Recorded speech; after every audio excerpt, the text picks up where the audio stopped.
ગુજરાતમાં કમોસમી વરસાદથી ભારે નુકસાન થયું છે। નુકસાનીનું વળતર ચૂકવવા સરકાર પાસે ખેડૂતો માંગ કરી રહ્યા છે। ખેડૂતો કહે છે કે સહાય નહીં, સંપૂર્ણ વળતર ચૂકવો। કિસાન સંઘ કહે છે જેટલું નુકસાન એટલું વળતર આપો।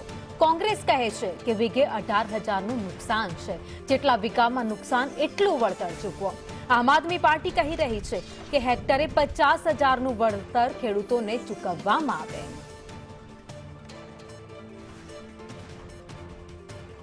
તો રાજ્યમાં કમોસમી અનરાધાર વરસાદ વરસ્યો, જેના કારણે તમામ જગ્યાએ નુકસાનીના સમાચાર સામે આવ્યા છે। ખેડૂતોને ભારે એવું નુકસાન થયું છે। ક્યાંક ડાંગર, ક્યાંક મરચું, ક્યાંક કપાસ, ક્યાંક મગફળીનો પાક ધોવાઈ ગયો છે। હજુ પણ કેટલાય ખેતર એવા છે જેમાં પાણી ભરાયેલા છે। ત્યારે ખેડૂતોને જે નુકસાન થયું છે તેને લઈ ખેડૂતો હવે સરકાર પાસે આશા રાખીને બેઠા છે કે સરકાર હવે વળતર આપે તો અમે ફરી એકવાર આ પાક ઉગાડી શકીએ, અમારો રોટલો રળી શકીએ। તેવામાં હવે આ મુદ્દે ગુજરાતમાં કોઈ વખત રાજકારણ ન થાય એવું તો બન્યું જ નથી। ખેડૂતોના મુદ્દે હવે રાજકારણ શરૂ થઈ ગયું છે।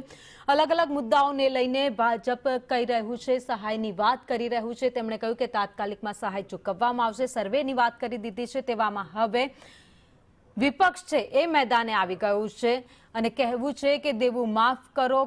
બીજી બાજુ જેટલું નુકસાન થયું છે તેટલા વળતરની માંગ કરી છે, તો કોંગ્રેસ કહી રહ્યું છે કે વીઘે 18,000નો ખર્ચ અને પૂરું વળતર આપવાની માંગ કરી છે, જ્યારે આમ આદમી પાર્ટીએ હેક્ટરે 50,000નું વળતર ચૂકવવામાં આવે તેવી માંગ કરી છે।